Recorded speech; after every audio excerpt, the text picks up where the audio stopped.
Hey, that was really, really bad. They got absolutely routed by the Boston Celtics, 117-94. The Raptors lose. I'm Samson Folk. This is Trevon Heath. We'll have guests rotating in and out. We came together to watch the game as friends, and it was so far, I would probably wager the worst game of the year. Thoughts? It's just good to be live in the embassy, also known as Esfandiar Berhaney's place. Definitely the worst game of the season. It's we probably saw a lot of the things that we were concerned about stabilize all at the same time, and it was rough. It was definitely rough. Any high marks? High marks would be there was some good stuff from Jakob out of the posts. There was some great passes. The lob to Pascal is stuff that we talked about in the summer that he could get out of, and they executed. So okay, that's like golden star. Golden. Okay, but what did you think about the decision by the Celtics to hang Porzingis like just above the charge circle, or sometimes even within it, where they're trying to run those actions around Jakob, and they're like, we're going not only to drop out of them into the middle of the paint, but we're going to go below that. It's first, it's one of the most disrespectful things I've ever seen, but also it makes a lot of sense. Like Jakob isn't necessarily like an explosive leaper, and his touch comes and goes, so he really isn't a threat. And Porzingis has the speed and also the length to contest a shot if he does get into a floater. It's kind of like microcosm of the current situation. The Raptors have 3 non-shooters, and even with the numbers that they've shown over the past few days, the Celtics still didn't respect any of their shooters. It created tons of issues in the half court, and they weren't able to get into transition because, one, the Celtics scored a lot. They were able to get very easy looks, and 2, they were able to rebound fairly well. Okay, round table. Everyone come in. It wasn't really out of the ordinary for the Raptors offense to struggle. I want to know what everyone saw as far as the defense struggling. So first thing, obviously, is that this game, the way that they match up, something I noticed is that the Raptors had a lot of their bigs guarding smaller wings or guards. And that was something is like we saw Drew get to the basket for a dunk when Siakam went to ice a pick and roll, and there was no help on the weak side. And it looks terrible. He's just getting beat off the dribble. We have Scottie having like a ton of trouble with Jaylen Brown. What did Jaylen finish with in this game? Jaylen Brown had 29 points, 2 assists. Anyway, he was 12 of 20. Jason Tatum he shot 10 of 18 for 27 points. Porzingis had 21. So that was one thing I noticed. Does anybody else notice anything defensively that popped off? Anybody have an opinion on what the Raptors didn't do well enough in this game? Well, offensive, defensively, defensively they weren't able to create turnovers, even though the Celtics are kind of a handling team, and that meant they weren't able to get anything in transition in this game. So it was a lot of slop. Okay. And then defensively, anybody have any thoughts? Because it's not that the Raptors are expected to beat teams offensively game to game. They're meant to beat teams by getting out and running, as you mentioned, by winning on the defensive side of things, and also, grinding for as much as they can in the half court. Basically, none of that went correct. Was anybody surprised by the fact that none of that went correct against these Celtics? Did you think something might go right? No. But I will say, I think one thing that really popped up is just how big of a matchup problem Porzingis is, because he stretches out the floor to a point where the Celtics were just getting into the paint at will, right? I don't know what the exact points in the paint number was, but the way they were able to get dribble penetration so easily tonight. Some of that was what you mentioned. I think a lot of it was also Porzingis just the space that the Celtics could manufacture on any given possession was so. They're a good team, man. Watching them this week against the Timberwolves earlier this week, then Philadelphia, and now the Raptors, you just see this is a well-oiled machine. And when they don't have to rely on a rotation, when they don't have to rely on Sam Hauser, who was hitting shots today, and Luke Cornett, who's playing good today as well, ultimately, they're just so hard to beat. And the spacing, it's just tough, man. Anyways, here. Yeah. Huge difference between, you see Pascal and Scottie in particular, even OG to some degree, is when they put a couple dribbles down, they either have to pick up before the defense gets there to avoid the strip, or they have to kind of roll back into a bully drive to make sure that they can keep possession and kind of slow things down because people are helping off. There were tons of possessions where Tatum and Brown, they beat their main guy. They have a full lane to the rim. The help from the strong side isn't coming. There's a whole bunch of empty side stuff for them as well. And then also on top of that, like there's very little help coming from the middle. The Raptors can't dream of that. And especially with, If you had any questions about spacing, today would have been the day to look at the difference between the Celtics, right? Where it's like 5 out, everybody is stretched out. Tatum and Brown are getting straight line drives versus the Raptors where anytime Siakam caught it in the post, anytime Scottie caught it in the post, there was double teams. They were shadowing. They were comfortable with Scottie taking 2 of 9 threes. You know what I mean? Like they're comfortable with the Raptors beating them from the outside, and the Raptors didn't today. Yeah. What I thought it was very surprising was how well Porzingis did on Scottie today. It's just all season we've seen when Scottie gets to switch onto a big, he usually has the strength to separate and score when given space. Porzingis was able to use his length and deter a lot of Scottie's rim attempts, and he was passing out of a lot of jump situations, which is not exactly what you want to see. And we've been concerned about some of the shooting not being stable, and we saw it really crash down all at once today. I don't think this is a game to be concerned about long term overall. We've seen Scottie have a poor shooting game and still score fairly well. I just think that the Raptors' best action is scoring out of the post. They continue to try to go away from it. They have 2 guys that are very good at doing so, and today they didn't do it that much. I think so. Something to be positive about is that this is not the game that defines their season. It helps kind of define some of what they've struggled at, and the Celtics were able to exacerbate a lot of what they struggle at, and the Raptors didn't overcome it. But there was some like high post stuff and low post stuff that worked. Somehow they got split action to work between Dennis and Pascal and get Pascal looks going downhill. But here's the thing. When we look at the Raptors, I think everybody here probably predicted north of 40 wins. I had under. You had under? I had like 38. 38? Yeah. Okay, so 41, baby. 41? 40. Yeah, about the same, like 41. Okay, so we're talking about a team that is going to lose games to some of the best teams, and lose a couple blowouts. This is just one of those games so far this season. And, you know, it's not too big a deal, I don't think. It doesn't define their ceiling. It doesn't define anything. This is more so just an example of the shooting isn't going to be there every game. You have to take the good shooting games when you get them, which is why maybe games that they lost earlier this season hurt. Not that they didn't shoot well against the Bulls. They didn't shoot well against the Trailblazers. It's not too big a deal. It's nothing that kind of like breaks your back or anything like that. But it just wasn't a good game. I don't know what you take away. I don't know what you take away from tonight. Early on, actually something that worries me a little bit. And Scottie 2 of 9 from 3. I still felt okay about a lot of shots that went up. Pascal's 0 for 4 was really tough. And this was also kind of symptomatic of his game against the Mavs, where he was great, was that he shot 70% from 2 or 75% from 2. And the 3-point shot just isn't there. He had a mid-range shot tonight as well. The 3-point shot has been, he's bereft of it. He has no outside punch. And if Scottie's goes at the same time, huge problem. This is kind of like what people were thinking might be bad.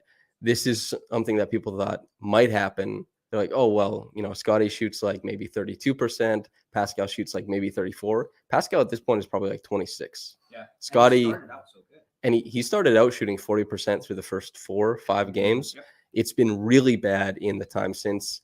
The shot at the rim came around. Hopefully the shooting rebounds, at least in some sense. We have a listener question from Guru Shisha. What makes you think this is an anomaly? This is who this team is against great teams.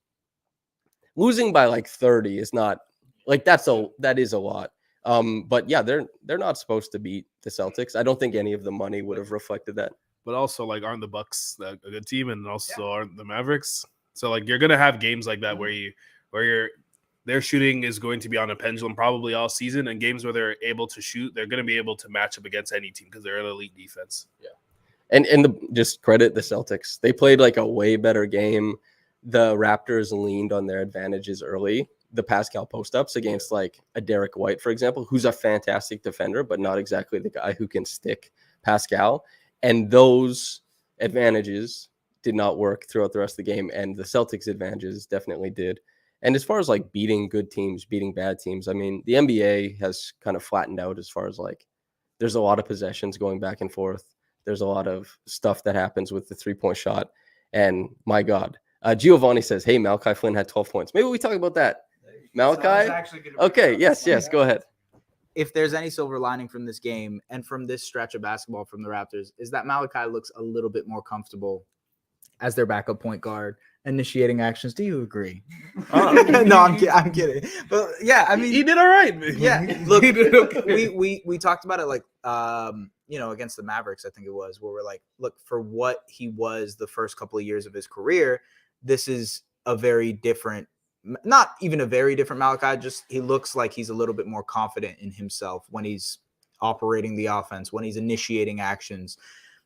Are you going to expect, 12 points tonight? He hit a couple threes. Shot 5 of 7. 5 of 7. Like, hey, if you can get that consistently, all right, you'll live with it. But it's about getting that consistently. And maybe through this last 3 or 4 games, we finally got a stretch where you're like, okay, maybe, potentially, there's something there. And if you can consistently get a stretch like this, hey, you're looking at a player that's like, you can live with him giving you 10 minutes a night, 15 minutes a night. Yeah. So I'm going to ask you a question back, though. Okay. They got killed in his minutes. Yeah, what was it? What was the plus minus? What was the plus minus? Okay, so he was minus 21. Okay. But I think OG was like minus 28 or 29. Scottie was minus 28. If Malachi is taking those steps, like maybe it just happens on a night where Scottie's really struggling, and Scottie really did struggle tonight. It's too bad. Mm-hmm. But you would hope that threesome of OG, like people had talked about it prior, that it's a big deal that OG and Scottie just like win minutes. Right. And so they had a lineup out there where OG and Scottie were trying to helm, a bench lineup. And they're trying to helm a bench lineup. And we see that they're not able to do so against a really good team. And do you think that if Malachi keeps giving, let's not say 5 for 7, because some of that's shot variance, but if he keeps giving them a modicum of this performance, do you think that there's any room for optimism for like Scottie, OG, and then bench with Malachi as a figurehead? Does anybody feel okay about that? Because that was a lineup that could win minutes coming into this game. Does anybody have thoughts? I'm reluctant to jump in and be like, yes, absolutely, because the history says no. You know what I mean? Sure. But I do like the small ball lineup with OG, with Scottie, with Otto especially. I love that lineup. And then you add a Chris, potentially a Precious, maybe Grady Dick once like he's in rhythm again. I think Grady also had some flashes tonight, but you would have hoped that he would knock down a couple of these shots. Again, we'll get there. It's fine. But ultimately, like, I think that's a lineup that eventually you can trust and rely on. Is Malachi included in that lineup? I just listed 7 guys. I don't know. I'm not sure. And I can't jump in and say, yes, definitively, I agree with this. So, yeah. So I asked the question back. That was a good game for Malachi, and he should be happy about it. He should be excited about the run of play he's had recently. And he should be excited at the thought of like playing more minutes with Scottie. But we are kind of sitting around and we've been waiting for, okay, what does it look like when Scottie doesn't shoot like 70% on mid-range pull-ups, 44% from 3? Like, what is happening offensively? And we saw against the Mavericks, like the jumper wasn't there, but he was so impactful defensively, albeit in a much different role. Against a smaller team. Against a smaller team, and also against a team that wasn't putting him out on the perimeter as often. Yeah. The Celtics did a great job. Like, Scottie got back cut quite a few times, 4 baskets. Like, and maybe, the rest of the team deserves like a bit of shame as well for not recovering to him, like help to helper, that kind of stuff. And as far as like just trying to contain dribble penetration, didn't do a good job of it either. But I think that there's room to be happy about some things that happened in this game. But for the most part, I think that is just like a tough performance. So We have a question. Where was the self-proclaimed leader of this team, Scottie Barnes? You guys. hey, come on. Here's the thing. This was, I felt like after the first few games, everybody came into the chat and was like, oh, Pascal sucks. And like, it's everything like that. And it's like, Scottie was averaging the most insane numbers. He's going to have down games. And especially because of the team context, he's not going to be able to reach into the easiest parts of his game naturally. He's being asked. Scottie's the guy who shot, 29% from three last year? Yeah. He's being asked to space the floor, and he ends up shooting 22% from three tonight. Like, he's trying. I know Scottie didn't have a good defensive game, and people need to be able to say that, of course. But also, Scottie is a guy who's still trying to conform to what the offense is asking of him, which is why when everyone said I was, talking about Pascal, it's like Pascal and Scottie, neither are done favors by the offense. Scottie's trying really hard to make the offense work for other guys by shooting 9 threes. He just didn't hit 5 of them in this game. Scottie Barnes feels maybe a little bit harsh, I think. But does anybody have thoughts on like the Scottie game? Like, it was his worst game of the season by far. Yeah. But is there anything that happened, good or bad, that you thought was worth noting? It's a tough matchup. Is the only thing. I would just say it's a tough matchup. That's the only thing I would say. Trey, go ahead. I think the only thing I would say would be concerning is that in those, I already mentioned it prior, but in those Porzingis type possessions, it seemed as though he was relying too much on his mid-range pull-up instead of trying to utilize his best strength, which is his athleticism and ability to strength separate and score from there. Like, his touch, I believe, around the rim, short to mid-range is going to be good all season. And he needs to lead into that far more than becoming the spacer of the Raptors, because if he shoots 34 to 35%, that would be a major accomplishment. But it takes several hundred shots to actually have shooting stabilize. And currently it says that he's a okay to bad shooter. Yeah. Wait, I have a question. This is actually just a general question for everybody here. How do you guys feel about, so when a player is asked to expand their game and to shoot the ball more, right? Sometimes, at least this is how I feel, they lean on it too heavily. Like they'll start taking those shots, but then eventually that becomes such a massive part of their shot diet that they might take away from different parts of their game to focus on that. Do you think that is something that may happen to a Scottie, to a Pascal, where they're being asked to space the floor more often nowadays? I don't think so. Okay. I think they're taking the shots that the offense creates. Like, in a game like this, the Raptors are getting stuck above the break a ton. Huge. And we've seen in past games, especially in the half court, they get stuck above the break heaps. And when you get stuck above the break, the shots that are available to you are passes into the mid post for contested mid-range jumpers, or you turn the corner into help and you try and hit a lot of those push shots, the short mid-range ones that we've seen Pascal and Scottie hit a lot of for 2 years. The highest volume shot for the Raptors last season, I think, was the short mid-range. Because, teams are not setting out to do that at all. But that's the way that the Raptors shot chart kind of shapes out. And the offense, clearly there's a mandate from the top down, is like, we're not shooting as much from the short mid-range. Some of those mid-range shots we're turning into open threes. And Scottie and Pascal, you guys are the ones who we want taking shots, and you're going to be open. So shoot those. Expand it, yeah. And so it's like, expand your game to some degree, but it's also like, you have to serve as a function of this offense.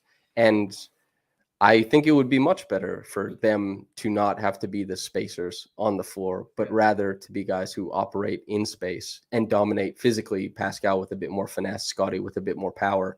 We've seen what it looks like game to game. It hasn't been it hasn't been Pascal's best game or Scottie's best game, but these guys they need to play in space. Mm-hmm. Does anybody have any thoughts about playing Pascal and Scottie in space? Yeah, I don't want any more threes. I'm good with I'm good with these guys hitting their mid ranges and getting the post ups and everything. Like, I think that just gives them so much more advantages. So essentially, you want them to go back to what they had before. What they were essentially, like, Nick, are you a Nick Nurse stan? No, Yeah. no. So you want ISO ball? I liked it. I'm not gonna lie. I didn't hate the ISO ball because that was what they were killing everybody with. Nobody could guard Pascal one-on-one. They would always send double teams, and that would create the advantage in general. And there would be open shots. And now it's like you kind of just hit them with the pull-ups, and You can't really do much with that when they're not shooters. It's tough, right? Because we see them get some advantages by moving elsewhere, but it is a new system. The offense to this point has been worse for sure. Yep. And supposedly, with many people coming into the season, I think that if you ask a lot of fans, I know a lot of fans who think Dennis is an upgrade over Fred. I know a lot of fans who think, well, you have this version of Scottie. I know a lot of fans who look at the overall momentum of the team and say, this is a better team. They should perform better offensively. Why aren't they? And then you chalk that up to, it's a new system. Guys are learning. But they think it's a better system, right? Yeah. And certainly playing motion, continuous screening, Euro ball is definitely better than playing like just isolation post-up basketball. Yeah. But you also have to reckon with the skill sets on the roster, and that's tough. Okay. We have just end the live, no post game needed. Thanks for the viewership though. For this Appreciate bum it. effort. It's a tough one, man. Like these are way better. This is why I like the live much better, is Dallas because would've been a great game. man, yeah, Dallas was fun to talk about. But this used to happen. I'd come home from the arena.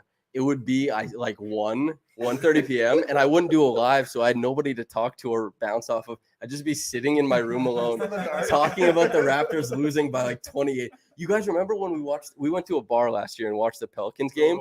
Everyone will probably remember. It's where Zion had like 18 dunks. They went crazy.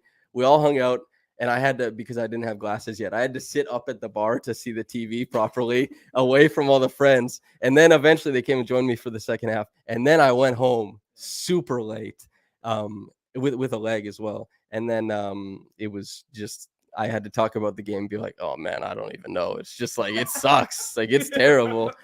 It's not fun to talk about bad basketball. And especially when the Raptors, as far as like game plan, they didn't achieve really anything they set out to do. As far as what the Celtics were trying to do, they achieved, like, you look at the way, you look at what they're trying to do, right, is they wanted to put Porzingis in a position where he mucks up the lane every single possession. So they put him down by the charge circle. That also results in a few more possessions for Jakob Poeltl. He goes 6 for 10. You might think that's like good offense. It's not, because for 10 shots that Jakob took, they affected like 20 more. Yeah. And they changed the way that Scottie approached this game. They changed the way that Pascal approached this game. They changed the way that OG approached this game. Like the wings that completely dominated Dallas, and everyone's like, oh my God, this game, this is the future. And rightfully so. You should be excited about what they accomplished, how well they played. That's all good. But in this game, the Celtics, they changed the shot chart exactly the way they wanted to. They got exactly what they wanted on offense. And yeah, they're a better team. Like that's what it is. Okay, I have a question. Yeah. So you know how people usually after these tough losses will be like, oh, just forget about it, on to the next one. Is this something where you can take some tangible worry from, or chalk it up, forget it, let's go to Washington on Monday? Or are they playing at home? I don't know. Okay. You wipe it, man. Yeah. Who cares? Yeah. Like, it's one game. Yeah. You played against a team that has been in the finals twice in recent years. You played against a team that's been very impressive, that made trades that most people, I think, consensus said, oh, they got better. Yeah. You were saying, like, you expect this Celtics team to be in the finals. The Raptors played them. And yeah, it was on the second night of a back-to-back. But we mentioned, like, we were throwing around the term jokingly, schedule loss. And the Celtics are the team on the back-to-back. But, like, you're playing the Celtics. They're a tremendous team. Just even having them on the schedule seems like a scheduled loss. And that's what it was, man. Like, this was really, really tough. I got a question for you. Yeah. Would you say like this game was like the floor of like this Raptors iteration, and like the ceiling was like the Dallas game and how we performed and like how we were getting advantages and stuff in that game?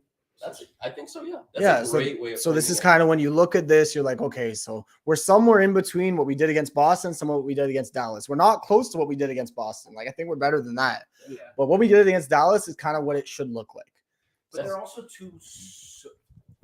I'll just say I agree with that generally, but they're also such different teams. Like Boston and Dallas, like not even comparable. Boston kind of reminds me of Minnesota, but way better offensively, in the sense that they're so big. Like, they're just massive, and they pose that problem. You mentioned the Porzingis thing. We've talked about it a bit, but like that poses a unique defensive problem for the Raptors. I think Minnesota posed a unique defensive problem, offensive problem, especially for the Raptors. It's like when they go up against teams that can be bigger than them and can take advantage of just being a bigger team or being equal in height, whatever you want to call it, it's hard for the Raptors to eke out wins. That's why last year, Orlando was such a tough matchup for them because they were just big and they were ready to play defensively. So I don't know. It's like, yes, they're probably somewhere in between this, but also two different games, two different teams. You can't really compare the two because it's just like two different matchups for them. Yeah, well, and the NBA has become more of a matchup league than it ever was before. This is why we see like more upsets in the playoffs, and variance of the 3-point shot helps with that. But this is a Raptors team that is going to look much better than they did tonight. This game, like if the Raptors had been, I guess, let's say 5-3 coming into this game, they don't blow the Chicago game. They still get that one versus the Spurs. This is a team that I still feel like, oh yeah, probably 40 to 45 wins, even if they start out 5-3.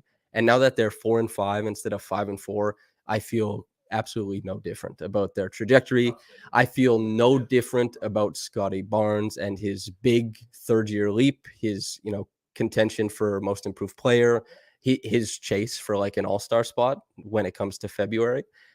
It's just what I felt no different about Pascal's talent after the start or anything like that. OG had maybe not his best game defensively, but he's still one of the best defenders in the world. This doesn't change anything. We just don't get to come back after this game and be like, hell yeah, dude. Because that's kind of to beat the Celtics. I'm not gonna lie. That's one of the wins where we could go 1-82 or 1-81, and I'd be happy. that would have been good fuel for you. It would have been great. Yeah. The Celtics, let's do before we get out of here, because there's not as much to talk about, obviously. We'll read a couple of viewer things, but I do want to ask, are you guys excited for Celtics next week? Do you think anything can change for this team? Like we just said, not every game is like this. Now, everybody, do you think Gary Trent, bro? We'll lose by 30. Gary is back? He's the straw that stirs the drink. I'm just trying to figure out what we're gonna do with Porzingis, because like having a spacing big for Pirtle to guard is just so difficult for him. Like I don't know if you're gonna put Precious in that position, so he's a little more mobile, but he was getting killed. Pirtle. Here's my thing: don't respect the shooting that much, man. I don't care. I don't care, man. Like, Okay. He was crashing out and it was just a flat bomb. Okay, He put it up in the okay. air, it was just Yeah, Porzingis goes 3 of 7, and Tatum and Brown barrage the rim. I'd rather he goes, if it's the same thing with Jakob going 6 of 10. I would rather Porzingis goes like 7 of 13 from downtown than I would to see Tatum and Brown both go like 20 shot attempts and a whole bunch of stuff at the rim. I think they respected his shooting way too much. Yeah. I think the Celtics matchup is one of the few where a more aggressive defensive scheme would actually help. If the Raptors go smaller, create more chaos, and force Jason Tatum and Jaylen Brown to make more complex reads, the entire game they were just hitting back cuts. You're saying that we can get a couple more passes into the crowd from Jason? Yeah, I'm not saying the key word. I'm just saying that Jason Tatum was a plus 42. when How is that possible? oh my god. They didn't play Maccabees. I'm just saying stunting on a lot of his drives would have created a lot more turnovers, and the offense would have scored a lot more points. Like if going smaller, Porzingis isn't a huge. Tatum was out there. Tatum was out there against the garbage time lineup. We saw him. He was there until like 4 minutes left. Like he was stat padding. Baker's laughing. Like for me personally, like Porzingis isn't a huge risk to kill you on the glass, so I would be okay going a lot smaller earlier if Jakob shows that he isn't really vital in the actual matchup. Yeah, I just think less respect for Porzingis, maybe just in general, but yeah, like I don't. The Boston's a better team. The Raptors have to play their A game to beat Boston's B game. Yeah. They have to play their B to beat their C. And Boston played, something approximating their A game, and the Raptors played something like a D plus, maybe. We all like letter grades. We know what that means. But yeah, it's I think that changing how they guard Porzingis will help change the rest of the defensive stuff. And as you said, like if you make Tatum pick up his dribble before the nail or at the nail instead of one dribble further, you can change a lot of the passing reads. You can change a lot of the finishes. And I think that there's a lot, it could be fruitful for the Raptors to try and do something like that. Okay, we're going to answer one listener question before we get out of here, and then we're going to get out of here. S still has to drive to the arena. For this game, man? Honestly, I'm thinking about it. It's not worth it for this game. Yes, It's just go to really. the Aurora. I'm gonna just be right here, up in the room, doing the Raptors Just go to the recap Aurora because it just. Conference. Do you really want me outside of Scotiabank Arena for this game? I don't think you do. Wait. Say yes in chat, please. Do you have the green screen? Yeah, dude. Okay, there you go. You're there, bro. Okay, but it's so bad with the green screen. I've tried it before. It's awful. It looks horrible. Just go in front of a Scotiabank. You don't even have to go in front of Scotiabank. Just go to Scotiabank or go to the ACC in Aurora Community Center. Oh, Same thing. oh yeah, Caleb. Caleb has a great, not even a question, just like a prompt. We laughed about this when this happened. Dennis and Precious ended up in the exact same corner, and Dennis was standing off the court, and Precious was being guarded close, and he took a three and he airballed It it. was a great play. Yeah, That's how you should space. Baby. yeah, exactly. That's spacing. Get off the court. that is spacing. As far as yeah, that was crazy. That was one of the I couldn't believe it when I saw it, to be quite honest. Like those are the things that I don't really watch that much TV. I don't know if they do Shaq'd in a Fool a lot, but that's a Shaq'd in a Fool moment for sure.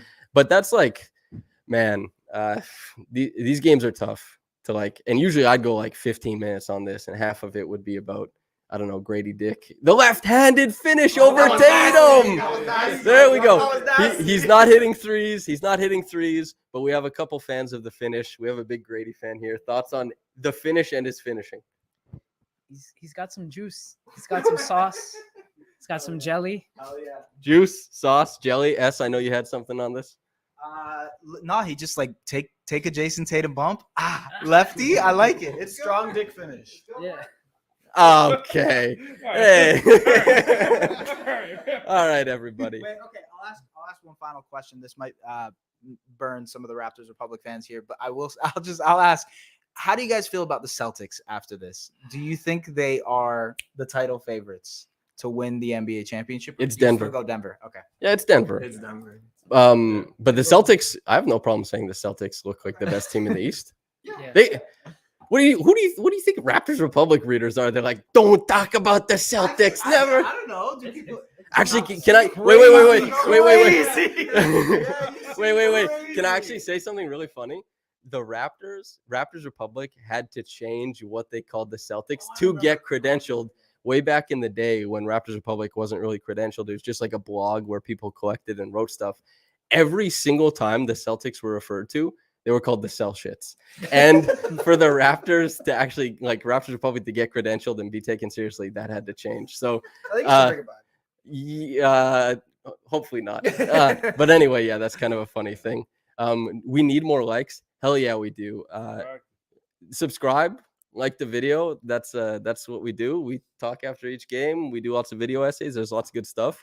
And on raptorsrepublic.com, if you have the means, please subscribe over there. It keeps us alive, keeps me paid so I can eat and live and stuff like that. Not these guys though, you know. But yeah, that's about it. Listeners in the chat, thanks for popping in and being like engaging and insightful and funny, really funny tonight. That helps us get through, you know, a conversation like this.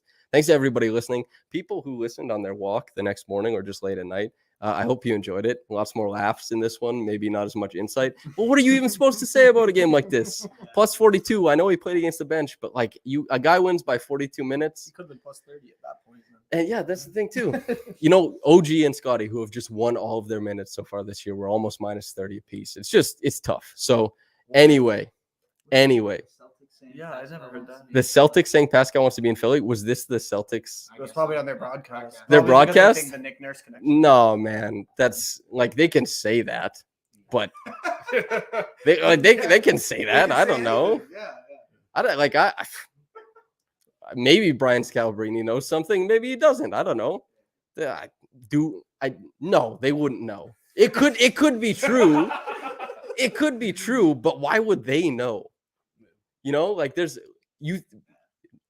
wouldn't report it if there was something substantial. Like, anyway, yeah, I don't believe that. And if he does, like, who cares? I guess because maybe he would sign there if they'll have money, they could try and sign him, I guess. But like, it's game 9, guys. I don't know. Pascal's probably not going anywhere soon.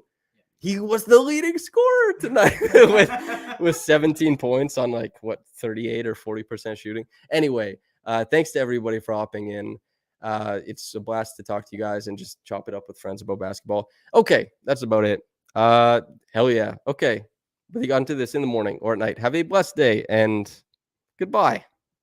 Logging off. Okay, see you guys. God bless.